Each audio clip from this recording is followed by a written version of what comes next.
morning, people. We got ADDville up there early in the morning, stressing like a mofo. Look at this. Look at this thing. So, last video or two, I went and I picked this thing up, and I had to go to White, Georgia to get it, and took it home. And I discussed how stressful that was. Well, I figured we'd start out this morning with you guys with me, holding my hand. I pull out of my neighborhood. I'm not even a mile down the road yet, maybe 1 mile, and there's a Cobb County cop sitting at the front of the neighborhood, right? Just passing them is, sickening, stressful. I'm not the straight A student, this, that, and the third. You guys grab what I'm saying. I'm always kind of leery about driving. You follow me. I haven't been known to obey all the laws and rules. Well, this junk right here is stressful, okay? Imagine this. All the times I've been arrested, into jail, incarcerated, riding like this brings all that back, A second, let me wet my whistle. So I can remember back to the stressful days of work. The bumps, the beeps, the bloops, bloopers, and all that. Work edition. This will be one of them. Okay, so in the same vehicle, in Anthony's truck, Big Reds, I discussed. I drove that thing for many, many years. And I had many, many floozies in that truck alone. But let me discuss. Let me tell you. So I'm leaving Home Depot one day, right? And I pull out of the parking lot. It's Home Depot by Town Center Mall. And I don't even get out of the main. I just get out of the main parking lot onto the road. Luckily, thank God, it wasn't a busy road. It is a busy road, but you're not there yet. You pull out of the Home Depot, and you go down a small road into Town Center Mall. So it's not as packed. Well, it happened to be this day. I pull out of there and make my first turn, and all of the MDF sheets goes flying off the truck. Literally goes everywhere. It's at this, and there again, luckily it wasn't main. There wasn't a light there. Okay, so there wasn't as much traffic. But I don't remember what day of the week it is. But it turned into, I made a traffic jam where people couldn't get past me. They couldn't get out of the Home Depot parking. They could get home. They couldn't go any further. Once you pull out of that Home Depot, you can only make a right. You can't make a left. It's a dead end. So there's no getting out of there. See what I'm saying? So I block everybody from leaving. Cars are backing up, and guys are getting out of their car and helping me put it back on there and strap it up. It was one of several. It was that day. Those are stressful situations, Most of those days, all those days, I rode dirty, had drugs on me all the time, paraphernalia, whatever. And, stressful times. Same show, same thing. I think it's one of these race speedways, right? I'm out of town. I'm at, what's the name of that place? Anyways, not Talladega, but the other one. Whoever, North Carolina, or most of you people know what I'm talking about. I was working at the raceway right down the street from there, right before, is it Talladega? I don't know. Most of you guys are into racing. You know what I mean. If not, we can fact check it. Don't really matter. But there was a race coming in, and I remember I was in a hurry that I needed to get this job done by Friday and be on the road because it was a race starting, right? Literally, at the end of the job, I got out of there in minutes in time, and the opposite direction facing coming to me was backed up from there till miles out of, till I really got on the highway and got out of the city before traffic died down. You see what I'm saying? It was spring break for rednecks and, you know, car lovers and all that. So this week was stressful already. I pull out of this job right down the street in Home Depot, and same thing. But this time I get out onto the main road. I'm at a light, you know, and like I said, the road that I'm just turning on, that's the road runs right into the race, the speedway in North Carolina or South Carolina. I have to. It's been so long, but you guys feel what I'm saying. Pull on the road, same thing. All this MDF goes flying off the top end of Anthony's truck. I jump out. I pull over. I jump out. I think I get a sheet or two, maybe. Truthfully, that may not be true. I'm having a little bit of brain damage thinking back to it. But what I specifically remember is having to ditch all this MDF and a cop driving by, and I seen lights, and that's when I changed my tune. I changed my plan. Out of there I went. I think I had to make another run and go get more MDF. I don't even remember the circumstance, but there again, I had it on a major busy road in the middle of, at the beginning of Raceway Week, whatever.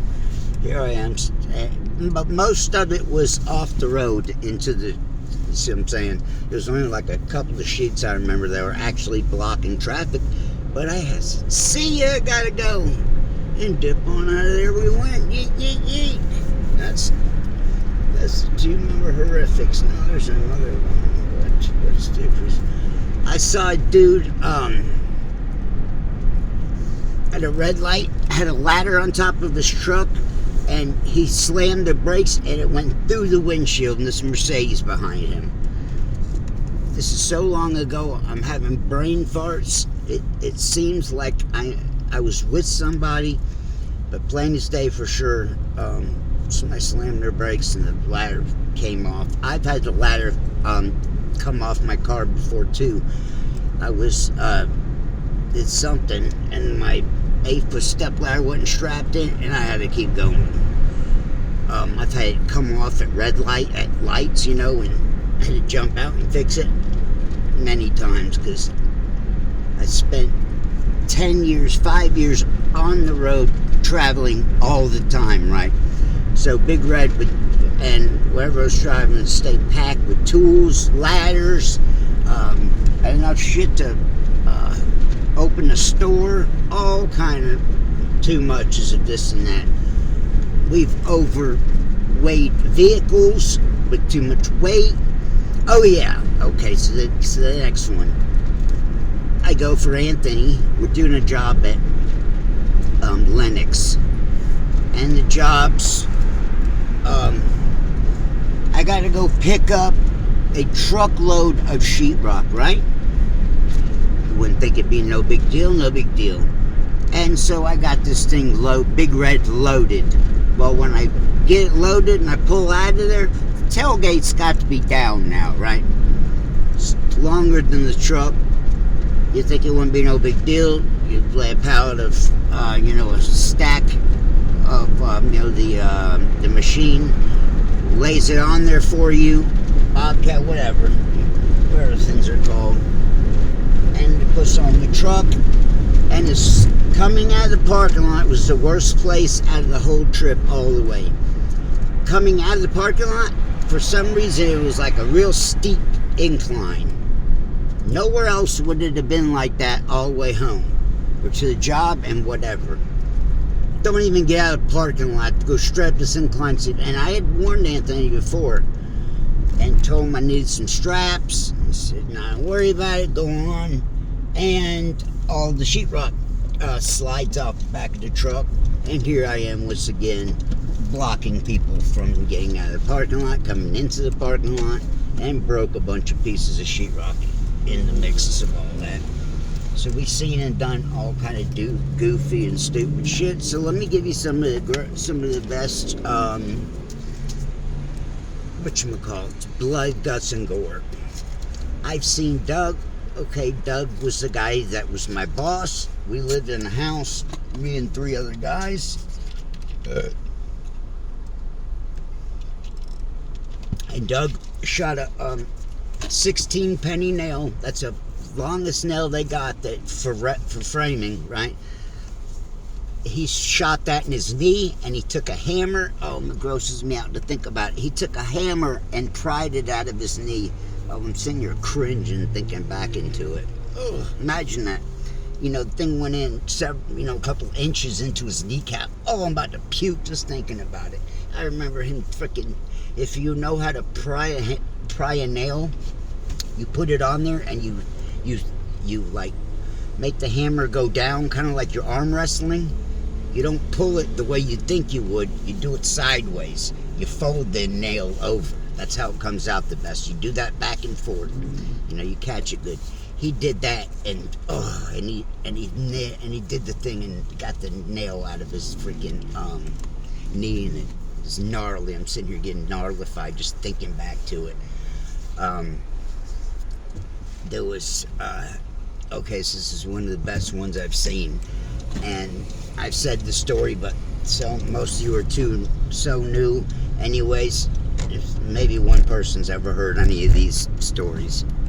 So we're on a job. It's me, as I discussed. Doug is the boss, and there's a house full of guys, right? We all live in this house together. Police come to that house and arrest this guy, and that's a whole different story, Patrick. So Patrick was a raging drunk alcoholic, and there was me, Doug, this tall, goofy guy, and this tall, goofy guy thought he was real good looking, right? He used to say he's gonna be a model, all this kind of stuff, right? So he's bragging about his good looks, and he's got this heavy set, overweight girlfriend. Damn, there's a freaking cop, and he is waiting. Oh, keep going. I'm passing, pretty much passing the Cobb County Jail. I gotta get in the slow lane. So there's me. This good guy thinks he's so good looking, Ed. I think his name is Ed. And so we're doing tile one day, and he winds up messing a whole floor up. He tried to blame me. It wasn't being his fault. Anyways, we're doing the store, and he's putting in this glass, okay? Like imagine, in a store like a brake shop or something, you got that glass, whatever, he's just a piece of glass, like, let me see, like 4 foot wide and 3, just a big piece of glass, whatever, like few foot by a few foot, maybe 5 feet by 5 feet, I don't know, whatever, large piece of glass. He's putting it in. You put one of those in and trim out one side halfway in the middle of the casing, right? You put wood on one, then you have something to go up against. You place the wood in there against that casing, and then you case it out. Oh, we got fire trucks behind us. Great. He's casing out this window. This thing's only a couple of feet off the ground, right?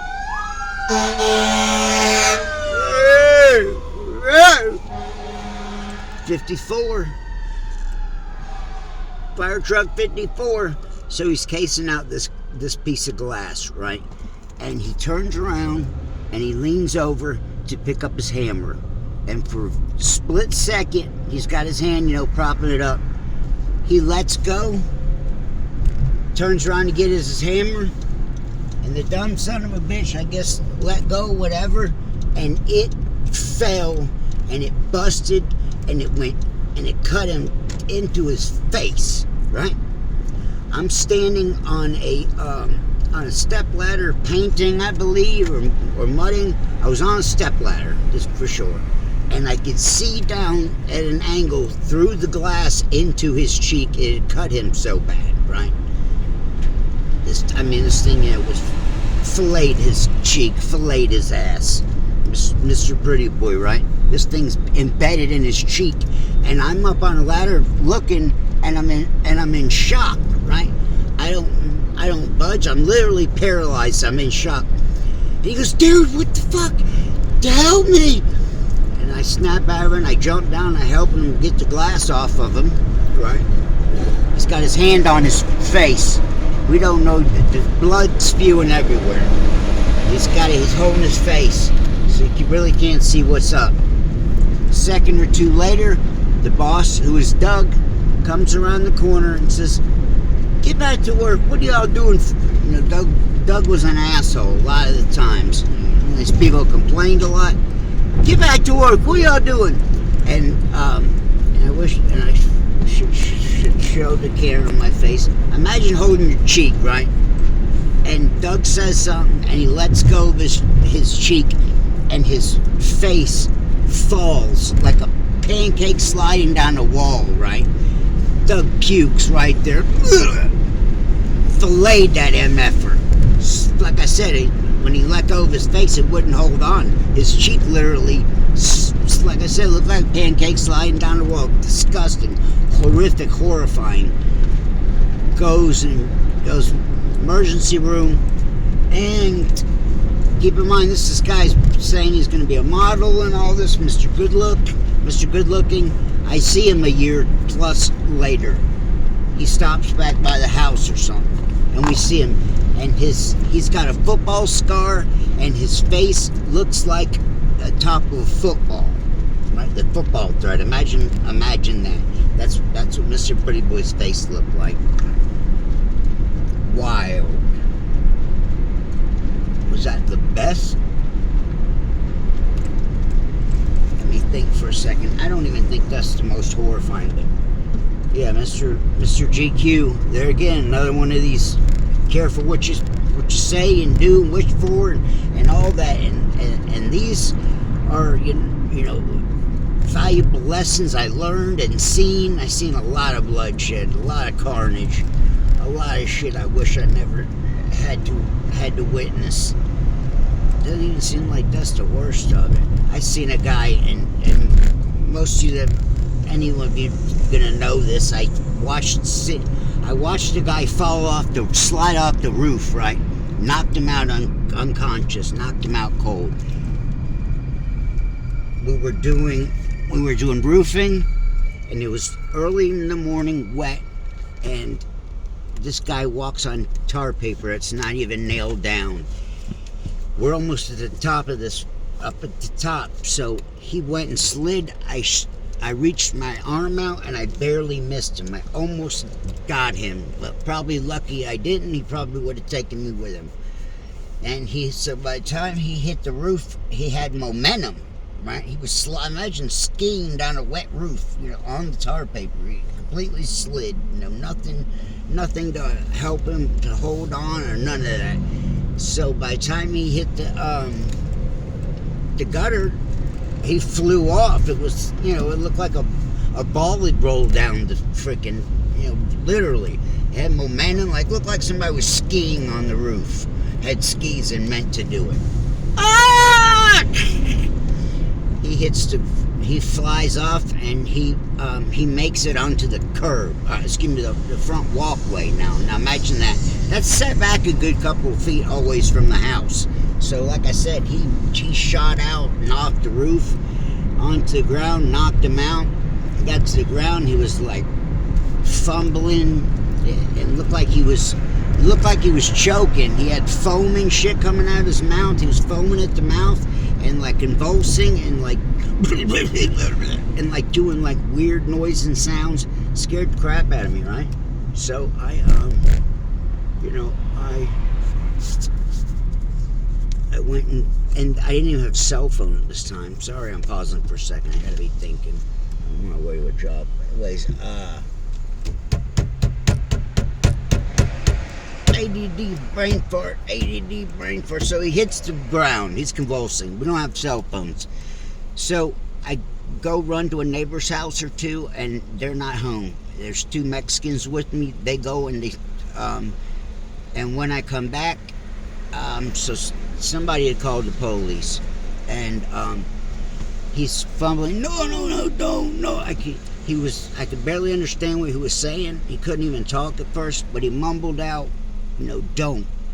Can't do it. No, don't. He was on parole, okay? So, the ambulance comes. He's walking it off. He's trying to tell him no, no, no. And so they're saying, this happened on a job. You've got to be observed, whatever. 5150 disaster, whatever. He went in the ambulance without wanting to. We get to the hospital, and I don't even remember how I got to the hospital. I don't even remember those kind of circumstances. But maybe Mike, it was Mike Johnson, my roofing buddies. It was his job. Me and his buddy Shane slid off the roof. We go to the hospital. Mike comes up there. Maybe we went together. I don't even remember that part. But I remember we were at the hospital for like a couple of hours. And then Mike goes up there and he's asking about him and how's he doing, where's whatever. And at that time, there's a cop walking around patrolling the lobby of the hospital, right? Kennestone. That's nothing out of the ordinary. It happens all the time. You all know that. There's always a cop a lot of times. Maybe not always, but a lot of times there's cops at the hospital. So there's a cop walking around. I don't pay no mind attention. And so they say, he asks for him, and then they tell him, they don't know where he is. They're looking for him, I don't know. Maybe you can chime in and tell me if you're on parole. Is it going to show up? Sure, So he had to dip out, and we go out to the car, and he's out there by the car. So he's saying those aren't even all the best ones. Let me think. Work gory. I've seen a lot of gory shit over the years. They don't all come to me though, until think of a certain topic or something, and then it might trigger, and I'll remember. I'm still remembering shit that happened that I haven't even talked about. But there's not a lot. I've put just about most everything now. Let me see if I'm right far. We are at the 120 loop. Okay, we're on North Manor Parkway. We're passing the police station on the right now as I'm speaking. The next intersection up here is downtown Roosevelt Circles, where we used to go get crack when we was young. It's where I ripped the guy off and came back with Clint, and he chased us and throwing bottles at Clint's cars. They were trying to get to us. It was right here at this intersection. So I've done all kind of crazy, stupid shit around here. This also coincidentally is where what's his name? Country Wayne's mom lives, literally right here. On and on and on and on.